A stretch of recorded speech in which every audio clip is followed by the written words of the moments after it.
Every financial professional I know wastes hours every week doing the same manual tasks, checking data sets, breaking down margins, and writing commentary.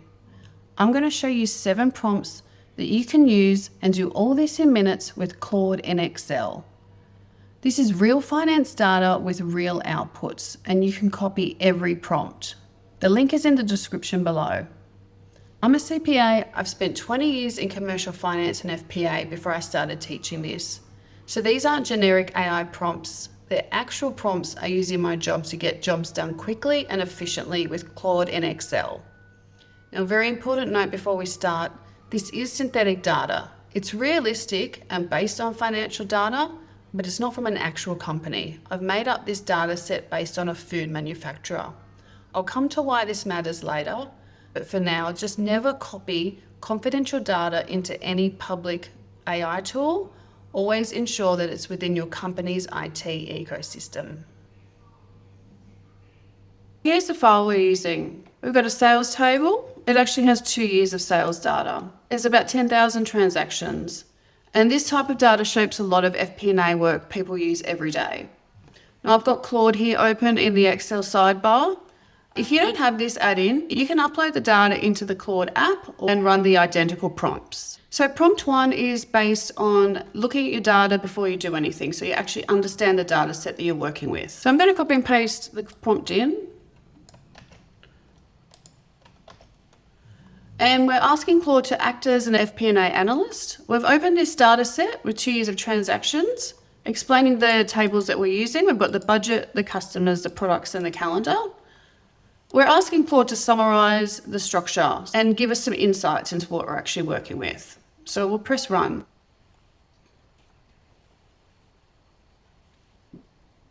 Now it's pointed out that we have a range here. Now this range is actually something that Claude is doing as a self-check. So we want to deny that. We don't want that part of the data set.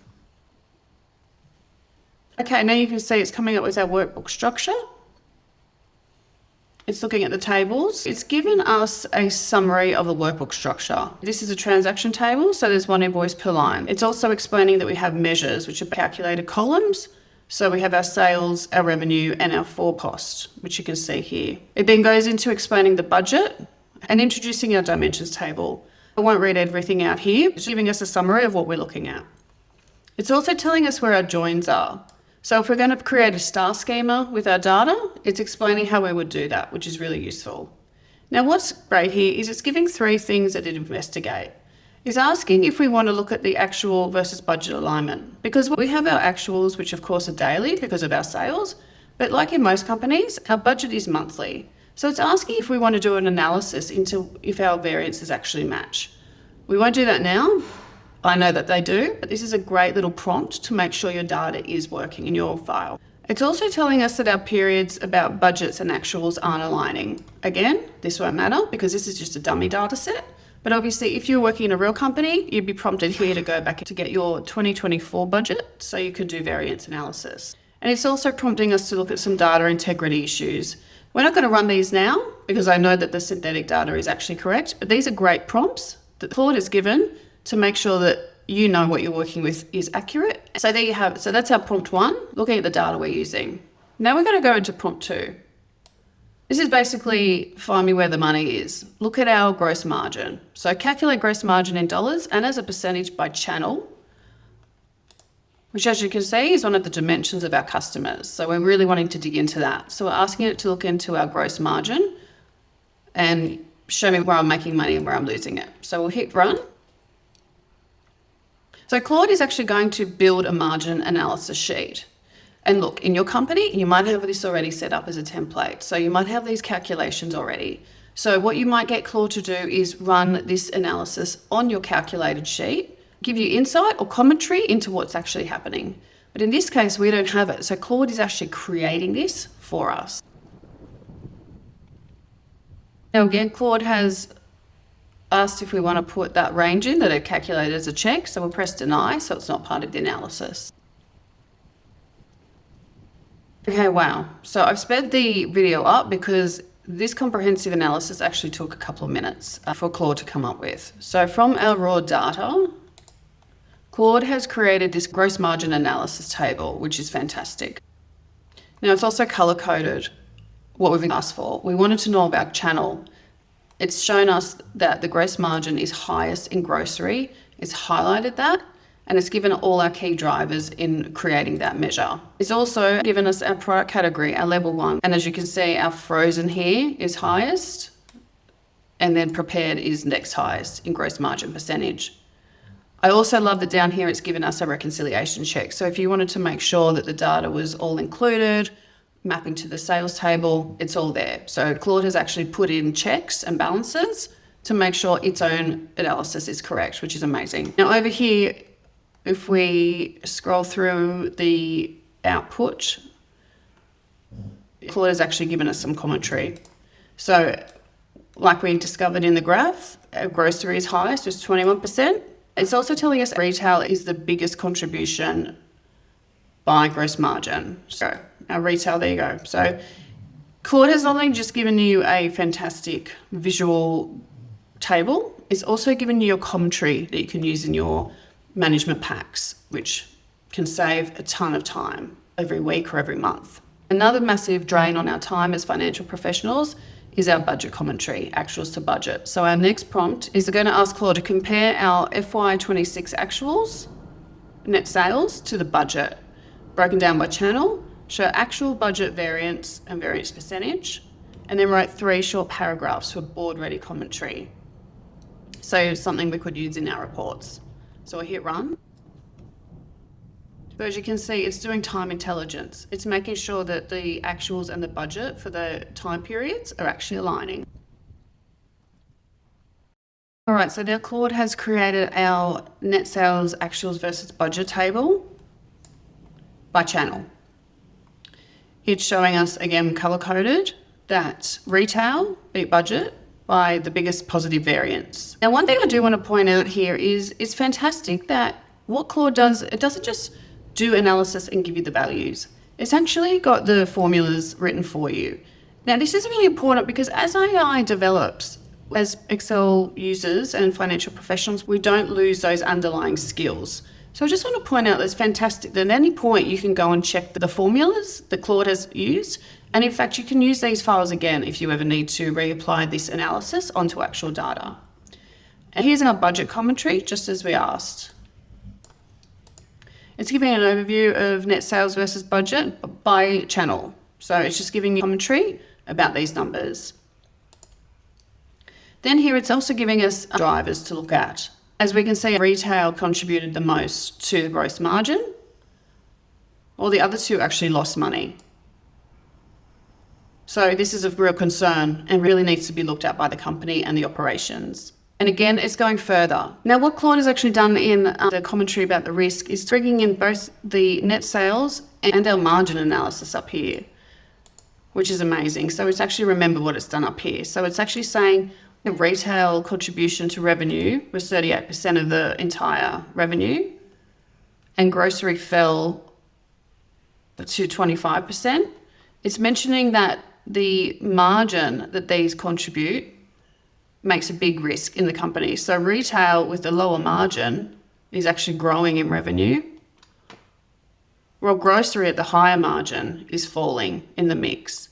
So this is really great FP&A or financial analysis commentary. It's pointing not just to the numbers, it's pointing to where the risk is in the outcomes of both the revenue and the margin. So this is fantastic.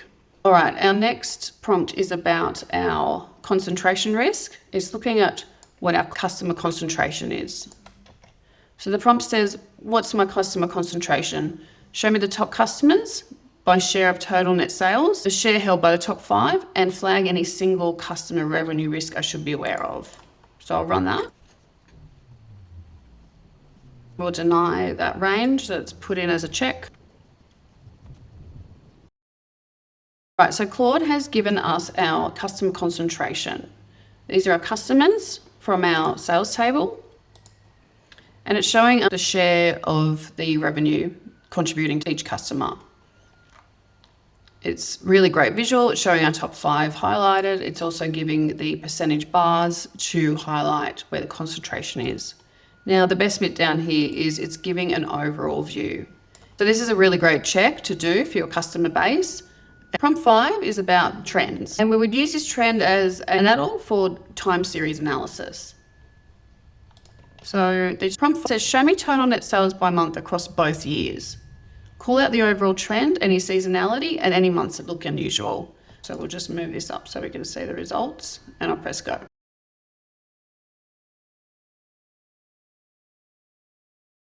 Claude has looked at the dates we have and given us year on year based on the data available. Now I just want to show you the graph here. So what it's done is it's actually plotted it out from the beginning of Jan 25 to the end of 26. So you can see the continual trend. And down here, it's given you year on year percentages. So you can see the months that are up and the months that are down. It's actually asking if we want to decompose 2026 to 2020. Oh, here we go. That's the worst miss. So it's picked that up and it's asking if we want to see that on 3-month moving average. I won't do that for this video. You can see what Claude is capable of, finding issues and then digging deeper. So this is a really great way to look at your year-on-year trends and see where you can dig further into issues. Now, our 6th prompt is seeing if Claude can pick up anything that we've missed. So it's really asking AI to go deeper. That analysis you want to do that you never have spare time to do. It's saying scan the transactions for anything that looks unusual, pricing that's out of line, margins that are abnormally low or high, or volumes don't fit the pattern. List the ones worth investigating. So this will be interesting to see what it comes up with. It's giving us there are 6 flags that it's found, but it's actually figured out that it's synthetic data and that there aren't anomalies that are probably going to be in actual data, which is really funny. It knows it's not real. And so this is what Claude has given us as items worth investigating. Now keep in mind this is synthetic data. I've created this for the video, it's not real. In real data there will be a lot of issues that Claude could pick up, but obviously this is a bit smoothed out, it's not going to have as many issues to look at. But we'll just look at one as an example. It's basically pointing out that a lot of our retail is higher volume than our medium. So it's doing some statistical analysis and it's figured that out. So it's pointing to that to have a look at. It's done what we asked. Again, this is synthetic data. It doesn't have any real issues because it's not real. But this is obviously picked up what we've asked it to, anything that's an outlier. And as you can see, if you use some real data, it could pick up critical issues that you actually need to look at. Okay, now our last prompt is a bit different. I'll copy and paste it in. It's asking Claude to write the exact Excel formula or Power Query steps so I can reproduce the gross margin by channel calculation myself. And as I said, this is really important. We really actually need to understand the mechanics behind what Claude is doing. If you let Claude run everything, you don't understand the formulas or the Power Query steps, you get stuck very quickly. So this last prompt is kind of reversing. It's saying, show me what you did so I can do it myself next time. And we'll run this query and we'll see what we get. So it's giving us our sum if formulas, which I pointed out when I mentioned this last time. It's actually saying to convert everything to tables, so you can use name table ranges, not just cell ranges, which is great. Okay, so it's given us option A, which is the formulas, but it's actually given us option B, which is Power Query, which is saying is best for a permanent refreshable model, which is exactly right. It's giving the Power Query steps to create the model in Power Query. And it's actually giving you the full M code, the script, which, look, is really helpful if you understand what it's doing, but I actually think you should go through this process if you're going to use Power Query to understand what you're doing. So back to what I mentioned at the start. Everything here is synthetic, and that's deliberate.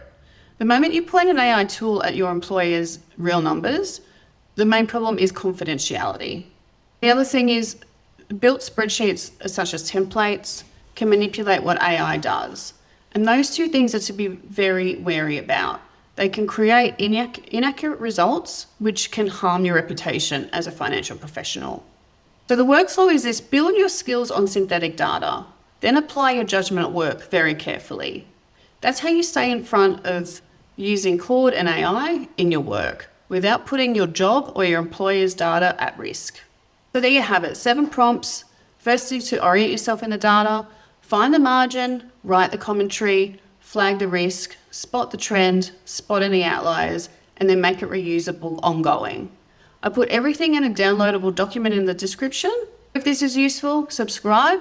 I do a lot of videos about financial analysis and data, and I'll see you in the next one.